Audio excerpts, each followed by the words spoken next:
And once I changed my own brand and really focused on that and built it, I was able to charge more, charge what I believed I was worth in my business, and not hustle.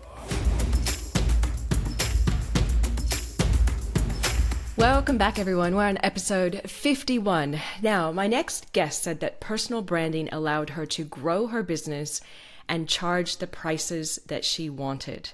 Personal branding alone helped her do that.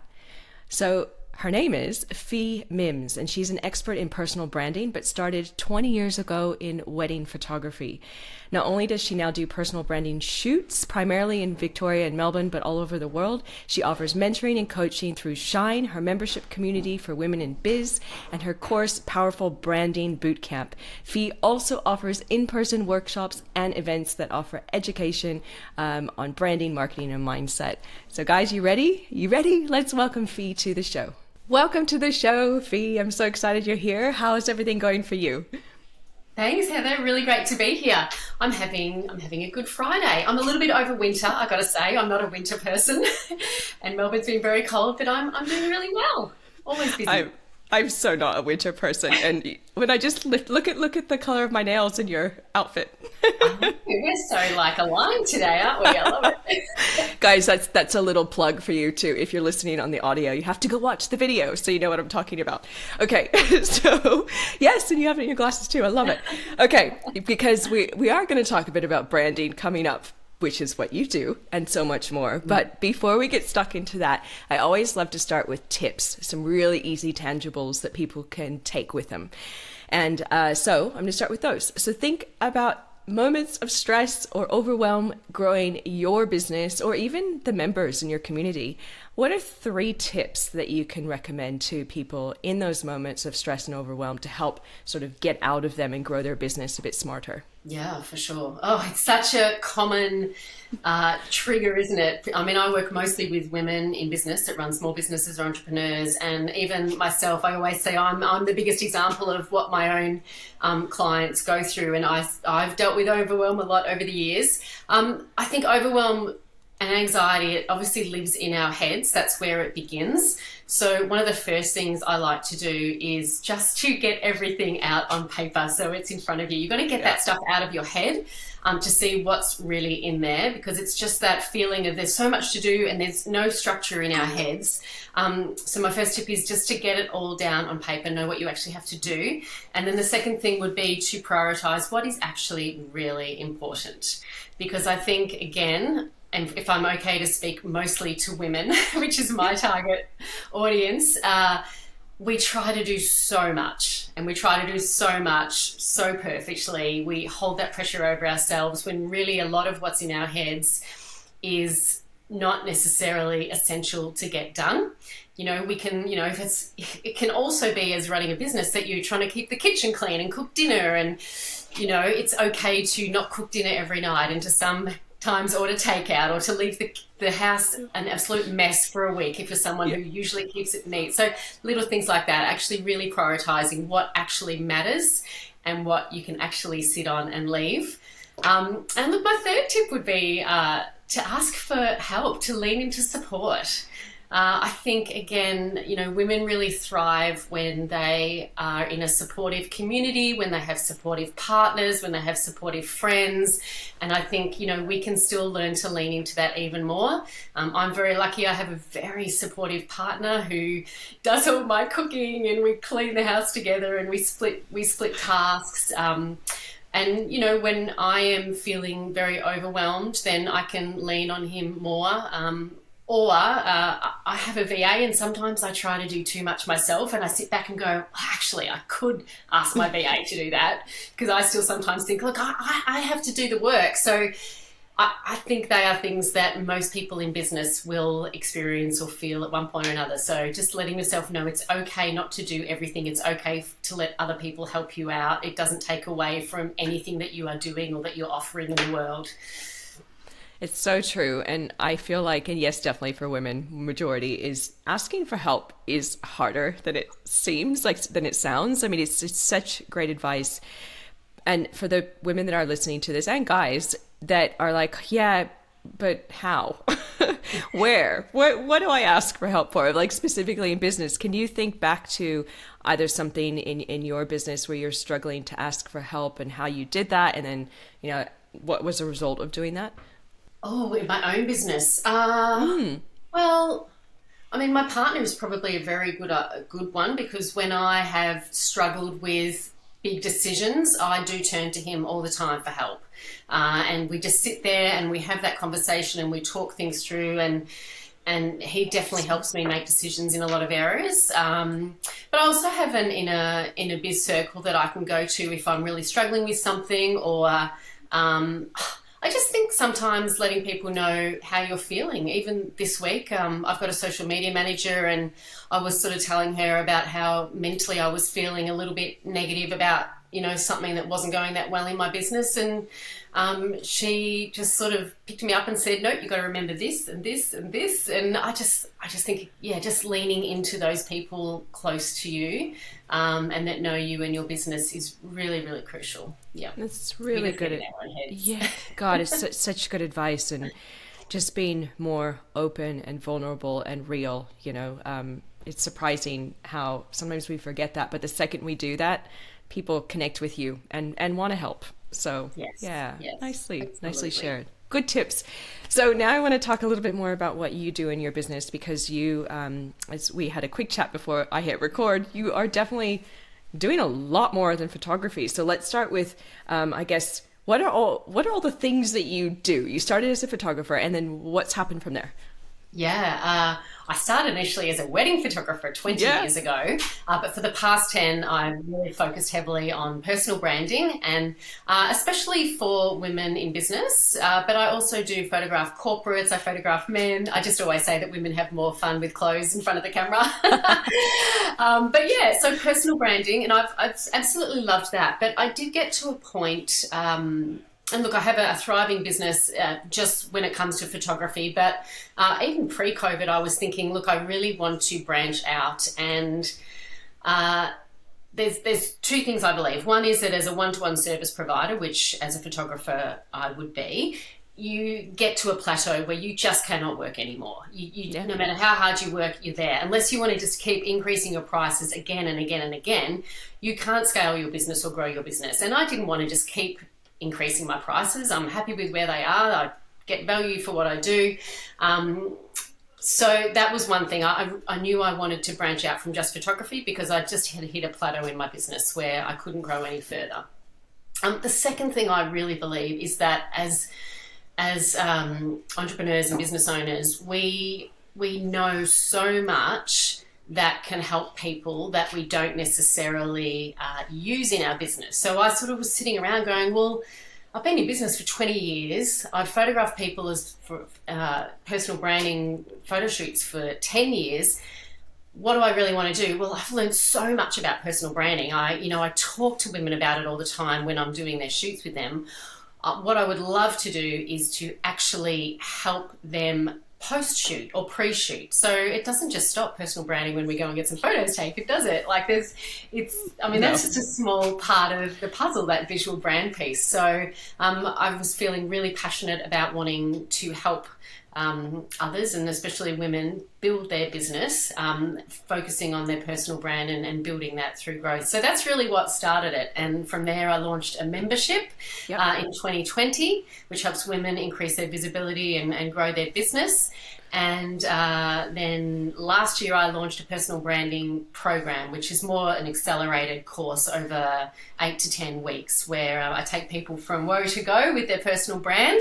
And I absolutely love that as well. It's been really well received. Yeah. I love that you've expanded your business and that you realized when you hit that plateau that you had to go more to that one-to-many model, as we say, right? So you could reach more people. You have great things to share. So it's about recognizing that and but what vehicle are you going to, create to make that happen? Yeah, smart. Yeah. So I want to hear a little bit about how you've maybe helped somebody in particular. I'm happy for you to think of, a member or somebody that you've just had a recent shoot with. But I really like this question because it helps me know what makes you tick as a business owner and what makes you different. So walk me through a recent, I guess we can call it a case study, or somebody that you worked with. What happened? Why'd they come to you to start with? And then where did they end up as a result? Yeah, for sure. It was very hard to pick someone for this. Yes, it is. I have two, but I'll start with one. Sure. There's a lovely woman in my membership, Shauna, who's got a brand called Simply Personalised. She does home organisation and branding for products and uniforms. And when she came into the membership, and then she also did my branding boot camp program, she was very overwhelmed. She was that very typical, worked all hours of the day, worked weekends, juggling kids and motherhood, not having any time for herself, running, had an e-commerce site and running most things manually. And through the course of working, being in Shine and then going into branding boot camp, she was able to turn a lot of that around. So she now outsources more. She's got automation set up. She got her first VA. And she also came and got a brand shoot done with me. So she started showing up more for her business.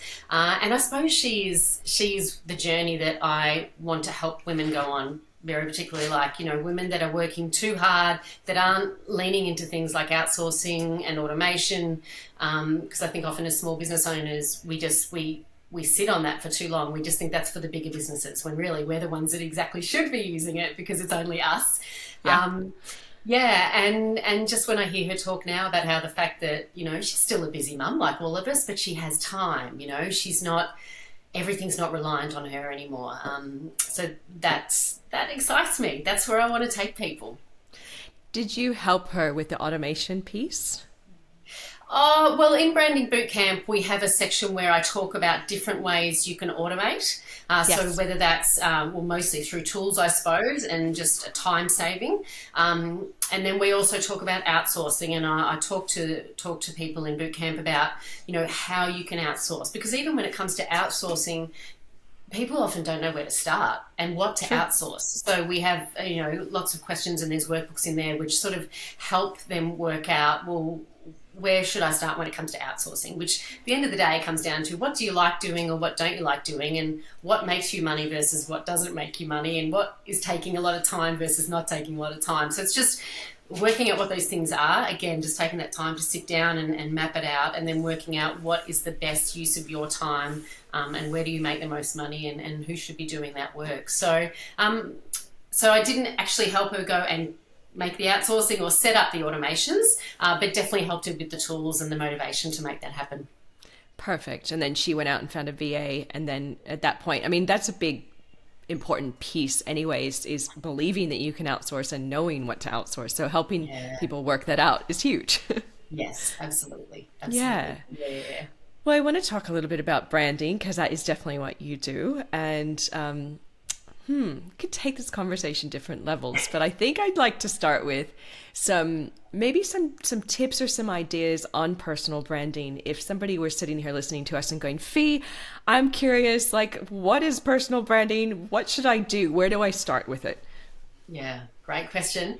The really quick way I explain personal branding to people, and it actually is a quote, is branding is what people say about you when you're not in the room.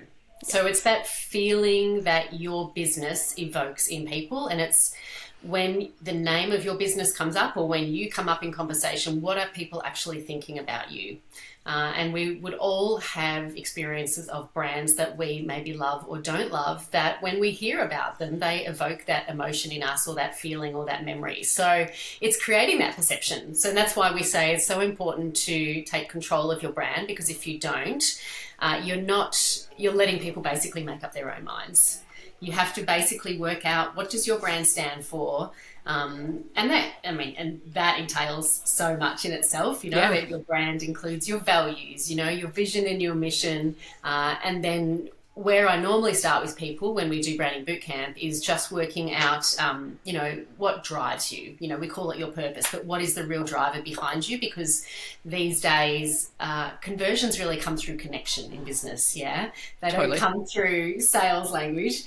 So we really need to connect people to why we are doing what we're doing, and that's the journey they want to come on with us. So it's working out that purpose, and then moving on to things like, well, who is your target audience? What makes you unique? What is your brand personality? And then you move into visual branding, and it goes on and on from there. But understanding those core foundational aspects of your brand, the importance of that is always so underestimated, I believe.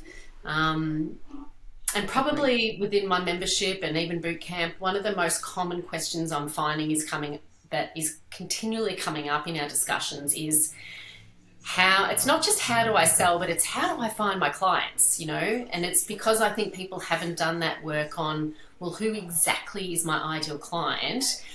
Where are they and how can I connect with them? And when you work on your brand, I think that's what people don't understand, that it really makes your marketing so much easier because you have clarity around all those things. We still have to work hard to market our businesses, but it makes it so much easier.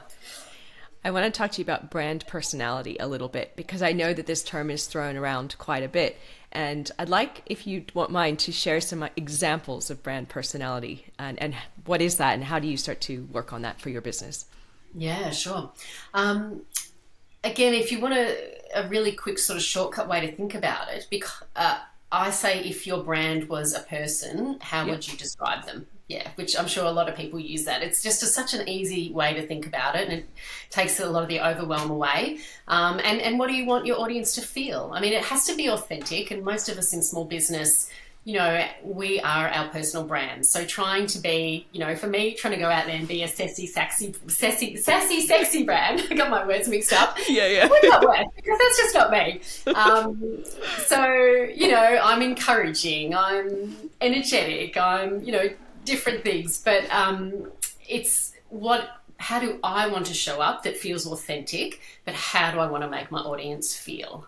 And obviously once you have that worked out, and it could be luxurious, it could be introverted or quiet, it could be credible, high quality, like it could just be comforting or inspiring, so many different things. But once you've got that, and I usually say 3 to 5 words is enough, that should be enough to come up with a good brand personality, then you can translate that into your tone of voice, even your color palette. We talk about how different colors evoke different emotions in branding and marketing, and that's important to have the right colors that reflect your brand personality. The fonts you use, the photos you use. It really crosses over into that. And I mean, there's lots of great Australian brands that have wonderful standout personalities. One that you might know is Kate Toon. She's a big entrepreneur in Australia. We just interviewed her a really? few episodes back. She's amazing. Yes. Well, she's one of my favourite personal brands. She's great. So authentic, isn't she? She's so authentic, and what you see is what you get. And I think sometimes people think that to be credible and successful, you have to put on some kind of persona. And what I love about Kate is that she proves that you just have to show up as who you are, and people are going to connect with that. Yeah. So I love that. And another one that's pretty well known in Australia is Denise Duffield-Thomas. Again, one of our most successful female entrepreneurs, but her brand is just very relaxed and casual, She's always in barefoot with her overalls on, and, she's hanging out at the beach or at home, but she always looks very professional. She's very credible. She's just that girl next door, though, persona when it comes to her brand, I feel, that really relates easily and connects easily with her audience. There's another brand I really like, Frank Body. Have you heard of them? Yes.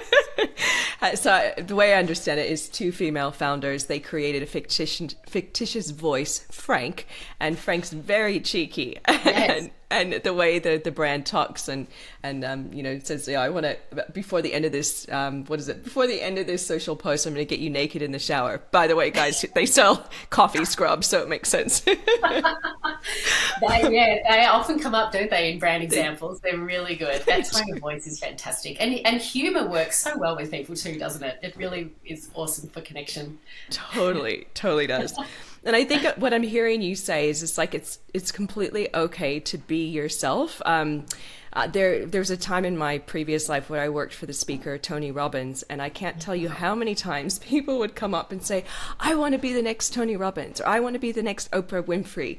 And it was like, well, but that's not who you are. Like, you are introverted, or you are quirky. And I love that you're saying that. You gave an example earlier. You just said, like, if you're introverted, do that, you know, like whatever you are, it's perfect to be you and use that in your voice, right?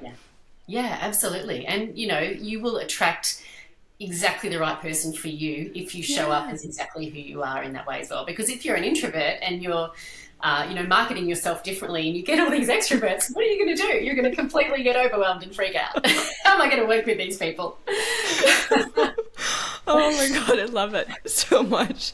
In authenticity, I mean, people pick up on that immediately, don't they? And, if you show up as someone who is extremely outgoing and colourful and energetic, but then you hold events or you work with people and you're different, I think that's when we start to confuse our audience, and we can lose them because they're like, well, this doesn't match up with what I see online. And the biggest compliment you can get from someone when they meet you is, oh, wow, you're just like you are when I read your posts or see you online.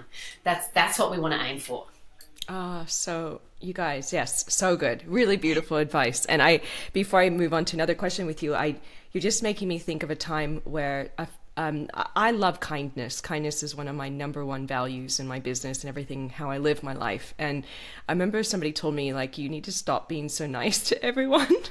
And I'm like, but that's who I am. And I was really conflicted because for a long time I thought maybe I should be more like this woman because she's more, strong and to the point. And I was really thrown off by that comment. And so I just wanted to bring that up because I feel like now is more than ever the time to just be you, because you'll attract more of the people you want to work with. So great. Absolutely. And actually, one of my favorite clients, Emma McQueen, I don't know if you know Emma, No. but she's a female coach in Melbourne. Her greatest values are kindness and community, and she's rocking it. She is so successful, and also she's all pink. She's all about pink. And some people are going to look at that and probably say to her, you shouldn't be so pink, or, you shouldn't be too kind as well. But that's exactly what attracts people to her kindness and her sense of community. She's one of the most giving, sharing business women out there that I know. She's like one of the biggest supporters of women I know. And it doesn't send people elsewhere, it sends them to her. So you've got to be you. So whoever said that to you. Not nice, right? Thankfully, I didn't listen to it after a while. What's your personal brand, Fi? My personal brand is relaxed, I would say energetic, inspiring, encouraging.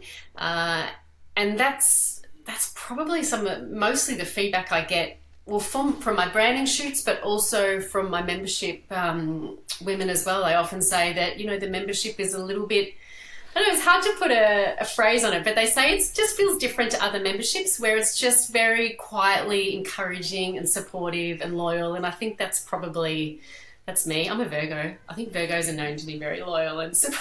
Yes.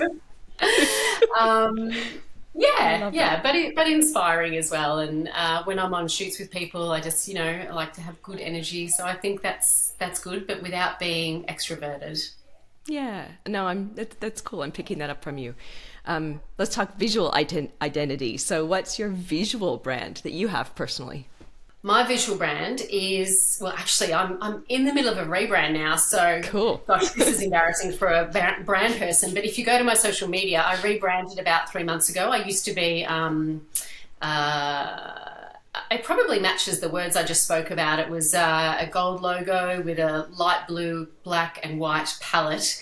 And I just felt like it didn't quite capture me anymore. So I've rebranded recently through the wonderful Jackie Naunton, who's a designer in Melbourne from White Deer. And I've gone sort of soft, not pinks, but sort of beiges and creams and more neutral, natural tones. Nice. Change my fonts up a little bit, and it's a little bit more designy. And I think that for me as a personal brand person, I wanted to have a little bit more design aesthetic. So if you go to my social media, you'll see all my rebrand.